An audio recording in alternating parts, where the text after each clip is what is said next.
The novel is called Time Present and Time Past, and it's set in Dublin about a family, the Buckley family, and it takes place over a few months. It's also very much an exploration of the idea of time itself and how we experience time. Maybe, I know this sounds very big, but almost even like in a sort of mystical or religious sense of it, and the different levels of that. I think people can take the book in different ways. It can be simply read at one level, but there's more to it than that, I hope, and that people can approach it in whatever level suits them or interests them. Another important thing in it is photography. I'm very interested in the idea of early colour photography, and there's quite a bit about that in it. There's an extraordinary photograph of an apple which was taken in 1907, which is referenced in the book. And this may sound like a very banal or foolish thing to say, but it's of such high quality.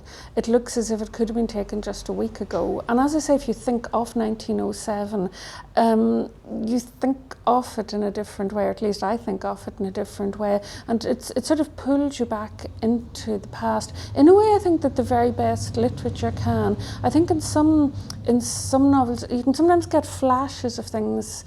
It's in Jane Austen, for example, it's in Sense and Sensibility, where somebody is shopping for some things, and it's very vivid and real in a very almost tangible way. And I think sometimes things like that can connect you in a very particular way. And I'm interested in all of that. One of the characters in the novel, it's the uncle by marriage of the main character, lives in a house which hasn't been changed for a very, very long time. And again, that's something that interests me. Sometimes you come along instances of that, like the tenement house in Glasgow, which I haven't actually visited, but I've seen pictures of it. Maybe a very old lady lives for a very long time, and she doesn't change anything, and then she dies in this place found like an absolute time capsule.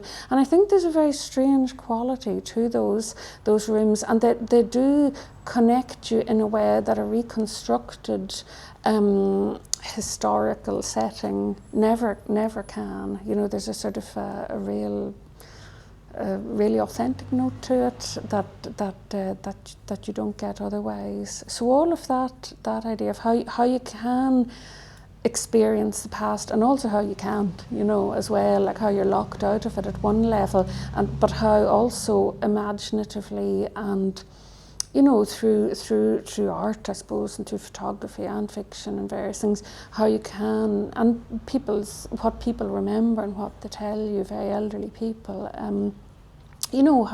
how we need to value that more and more, their accounts of what they actually saw and experienced.